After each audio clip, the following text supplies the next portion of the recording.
KBS 공감토론 설기획 4인 4색 가족의 재발견, 오늘 그 첫 시간 세대 갈등 세대 공감편으로 함께합니다. 앞서 말씀드린 대로 다양한 연령대의 현직 국회의원 4분을 모시고 어떻게 하면 직장과 가정, 사회에서 세대 간 활발한 소통과 교류가 가능할지 허심탄회한 그런 대화 나눠보도록 하겠습니다. 그럼 오늘 함께 하실 패널분들 소개해드리겠습니다. 새누리당 정병국 의원 나오셨습니다. 예, 안녕하세요. 정병국입니다. 네, 정병국 의원이십니다. 새정치민주연합 김영환 의원 나오셨습니다. 네, 안녕하십니까? 예, 안녕하십니까? 새누리당 김상민 의원이십니다. 네, 안녕하십니까? 김상민입니다. 예.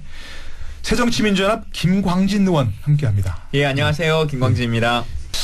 뭐 어느 분이 어느 세대이신지 청취자분들이 아시려면 나이를 좀 여쭤봐야 하지 않을까 싶습니다. 정확한 나이는 아니어도 나는 몇 대에 있다 이렇게 좀 말씀해 주시면 좋을 것 같습니다. 아무튼 김영환 의원님께서 먼저 시작을 해 주셔야 될까 싶은데. 저는 55년생이기 때문에 네네. 올해가 2015년 아닙니까? 그렇죠. 그러니까 60이 된 것 같습니다. 네, 우리 나이로 60이기 때문에 예. 만으로는 아직까지는 59세. 아직 안 하신 거죠? 네, 그러니까 50대로 턱걸이라고 있습니다. 네, 맞습니다. 뭐 명절 하시면 이렇게 좀 이렇게 방송 나오실 때가 아닌데 지역구에 가셔야잖아요, 그죠? 지역구에 가셔서 민심도 살피시고 인사도 하시고 뭐 좀 해보시니까 어떻게 좀 다녀보셨겠죠? 분위기 어떻습니까, 김영환 의원님? 뭐 다 짐작하는 것처럼 예. 뭐 싸늘하죠. 싸늘합니까? 우리 또 야당 그동안 계속 선거해졌기 때문에 예. 아끼시는 분들 말씀도 가슴 아픈 말씀도 많고요. 예. 전에는 설명절 때 굉장히 바빴는데 귀향하시는 분들 가서 찾아가서 인사하고요. 예. 프레카드 걸고. 지금은 이제 그런 게 별로 없어지고 역귀향이 많아지는 것 같습니다. 제 지역구 안산인데 시골에서 올라와서 서울 안산에서 이제 설을 쉬시는 분들이 많으시고요. 예. 그래서 설명절 때 오히려 추석 명절 때 이럴 때 좀 한가한 편입니다. 아, 그렇습니까? 네. 예전엔 더 바쁘신 걸로 이렇게 알고 있는데 지금은 조금 달라졌나 봅니다. 노인정에 어르신들이 안 계시기 때문에 네. 어디 가서 만나야 될지 그냥 그렇죠. 뭐 각자 집에 있으면 불안하고. 예, 집을 또 방문하기도 그렇고요. 네. 선배 의원 두 분께서 새 신랑들을 보시면서 명절을 어떻게 보내야 한다 이런 조언 좀 해주시죠. 인생을 편하게 살려면 첫 번째 명절 어떻게 된다 이렇게. 정병국 의원은 어떠실지 모르겠지만 예. 저같이 하지는 말았으면 좋겠다. 그동안 아주 처갓집에 가는 거를 아주 좀 불편해한다고 할까, 네. 귀찮아한다고 할까 그렇게 생각을 해서 신혼 초에는 막 싸움도 많이 하고 그렇게 했는데. 네. 지금은 안 그러시다는 말씀이죠? 그렇습니다. 네네. 지금 그랬다가는 이제 쫓겨나니까. 그러니까. 뭐 부득이 지금 거리를 굽히고 있습니다만. 네. 역시 이제 처갓집에 잘하는 요즘에 신세대들은 아마 그렇게 되는 것 같습니다. 저희하고는 달라서. 예. 그러니까 처갓집에 잘하고 또 처갓집 식구들한테 잘하는 것이 예.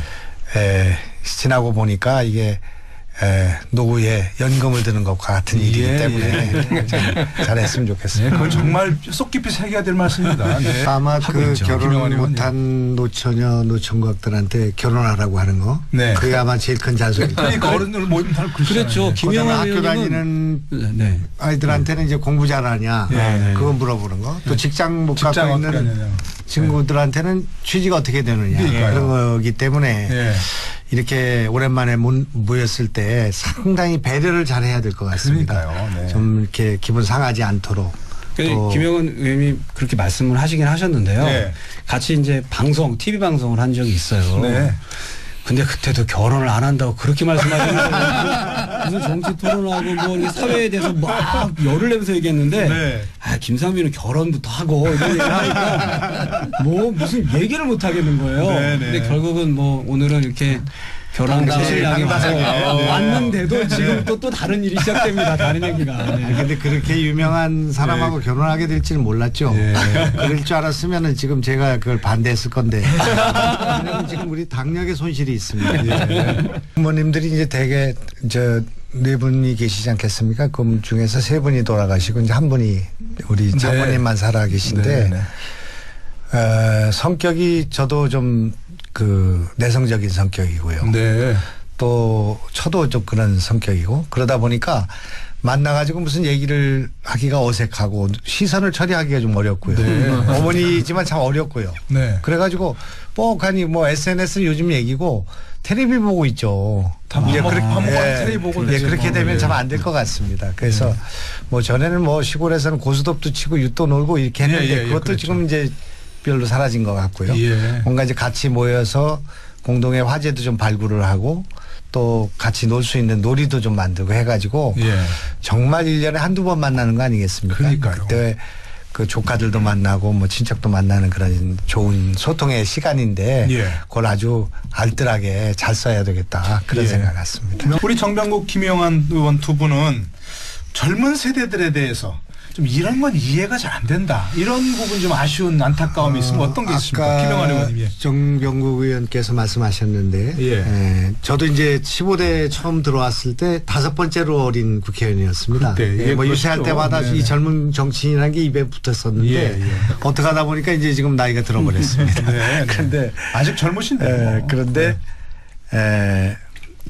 이 젊은 정치인들이 초선 의원들이 나이를 먹은 우리 같은 의원들보다도 더 용기 없는 또 소신이 없는 국민을 바라보는 정치를 하는 것이 아니라 당의 권력에 따라서 움직이는 그런 모습을 보일 때 그거는 좀 아니지 않나. 패기 없는 그런 그러니까 역시 정치라는 건 용기의 산물이다 이런 말이 있는데 국민들은 역시 국민의 소리에 귀를 기울이고 소신 있는 발언과 그 행동을 통해서 뭔가 정치를 바꿔주기를 바라기 때문에 젊은 세대의 정치인들이 더 용기를 내야 될 때가 되지 않았나 그렇게 생각합니다. 뭐 정치인뿐만이 아니라 젊은 세대가 다 그렇다고 용기를 내야죠. 그 세대 간의 서로에 대한 이해 정도를 가늠해 보기 위해서 세대 공감도를 측정해 볼 수 있는 퀴즈 드리겠습니다. 그래서 김영환, 정병국, 김영환 의원 두 분이 한 팀이시고요. 그다음에 김상민, 김광진, 김상민 의원이 다른 팀입니다. 그래서 상대 세대에 대한 문제를 풀어보는 방식인데요. 이기는 팀인 두 분께는 선물이 있습니다. 별건 아니고요. 노래를 선택할 수 있는 선곡권을 드립니다. 그래서 먼저 김영환, 정병국, 김영환 팀에게 문제 드리겠습니다. 준비되셨죠? 두 분 소녀시대 아시죠? 소녀시대 유명하죠? 다음 중 소녀시대 멤버가 아닌 사람입니다. 이거 자 푸실 수 있을까? 1번 태연, 2번 서현, 3번 현아, 4번 유리. 아시겠습니까? 상의할 시간 드립니다. 문화관광부 장관. 네네네. 정병국 의원께서 아셔. 소녀시대로 알고 있지. 그 개별 이름은 몰라. 멤버가 아닌 사람. 유리가 아닌 것 같은데 유리가 아니에요. 4번이 아닌 것 같다. 저도 그렇게 생각해요. 이거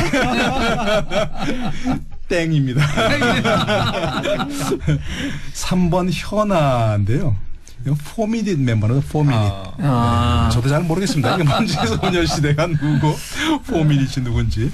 처음 입성할 당시 나이가 정확히 어떻게 됐습니까? 김영환 의원께서는? 42 정도 됐을 것 같습니다. 참. 그 김상민은 비슷한 그런 나이에 초선되셨습니다. 그 당시 어떤 각오, 정치권 입문하실 때 생각은 어떠셨습니까? 먼저 뭐 굉장히 쫄아 있었기 때문에 가서 좀 망신당하지 않고 열심히 공부해서 따라가야겠다 그런 생각했는데 그때가 제일 열심히 공부한 것 같습니다. 여러 가지 뭐 저는 이제 과학기술정보통신위원회에 있었는데 그때 막 굉장히 IT 이런 게 그 급속하게 변하고 그런 시절이어서 아는 게 없는 상태에서 국회의원이 돼가지고 상임 활동하는데 굉장히 어려움이 많았죠. 그래서 뒤처지지 않기 위해서 많은 노력하고 그런 시절이 있었는데 지금 생각해 보면은 그때가 더 건강하지 않았나 그렇게 생각합니다. 그때 비교해서 지금은 많이 달라졌죠? 국회 분위기가 어떻습니까? 그렇습니다. 아주 그 전문가들이 많이 들어왔고요. 실력 있는 분들이 많이 들어왔다고 생각합니다. 그런데 결과적으로는 국민들이 더 빠른 속도로 변하고 있기 때문에 그리고 또 아까도 얘기가 나왔습니다만은 너무 생활이 공부가 어렵지 않습니까 지금? 먹고 살기 어려운 상황이기 때문에 그런데 이제 정치권이 이제 그런 것을 풀어주기는커녕 계속 그것을 늦추거나 또는 뒤엉키게 하는 그런 역할을 하다 보니까 국민들이 정치에 대해서 아주 굉장히 큰 실망을 하고 있는 거 아닌가 이렇게 생각하고 예. 새로 들어온 정치인들과 우리가 힘을 합쳐서 이런 걸 풀어야 되겠다 그렇게 생각합니다. 예. 저 대통령께 소통 안 한다고 많이 우리가 얘기하잖아요. 예. 그런데 국회 여야 간의 소통이 부족한 것 같습니다. 그렇죠. 사실. 예. 그리고 국회의원들끼리 아까 우리 김광진 의원 좋은 말씀하셨는데 우리끼리도 지금 소통이 잘 안 되고 있는 것 같습니다. 결국 이제 소통이 민주주의고 소통이 결국 이제 창조를 할 수 있는 그 수단인데 이게 국회부터 좀 소통이 돼야 될 것 같고 또 이제 명절 때는 떨어져 있는 가족들끼리 모여서 하는 소통의 공간 아니겠습니까? 그게 중요하죠. 그렇기 때문에 정말 이런 미풍양속이죠. 우리가 뭐 제사 지내고 뭐 설 연휴 때 이렇게 귀향하고 이렇게 만나는 그 공간 속에서 다양한 정보를 서로 소통하고 또 공감을 확대하고 이런 것들이 굉장히 중요한 일이구나 하는 생각을 오늘 토론하면서 하게 됐는데 그냥 대통령만 혼내지 말고 우리도 좀 열심히 해야 되겠구나 하는 그런 생각을 가졌습니다. 그래서 제가 지금 초선이면 정말 국민의 목소리를 그대로 국회로 가져올 수 있는 이를테면 당론이라든지 우리의 논의가 국민들의 여론과 다른 상황에서도 침묵했던 지난 수십 년 동안의 정치 그 경험을 갖게 됐는데 그때부터 지금과 같은 생각을 해서 소신껏 정치를 했더라면 더 국민에게 큰 박수를 받을 수 있었을 텐데 하는 그런 아쉬움이 있고요. 그래서 좀 후회가 많이 되죠. 뭐 지금도 하실 수 있죠. 뭐 지금 이제 하려고 노력을 하고 있습니다만은 벌써 오래전부터 그런 일을 할 수 있었던 것인데 그런 면에서 참 아쉽다고 생각합니다. 정리 말씀 한마디씩 부탁드리겠습니다. 김용환 의원께 먼저 기회 드릴까요? 먼저 찾아가는 지역구라고 할까요? 찾아가는 의정을 해야 되겠다. 찾아가는 의정. 그러니까 주민들이 계신 곳, 지금 어려움을 겪고 있는 곳, 거기를 찾아가야 되겠다는 생각이 들었고 후배 의원들 방도 찾아가야 되겠다 하는 그런 생각이 들었고요. 가족들도 이제 그들의 이야기를 잘 듣는 그런 경청하는 그런 명절이 돼야 되겠다 그런 생각을 하게 됐습니다. 찾아가는 의정 또 경청하는 의정.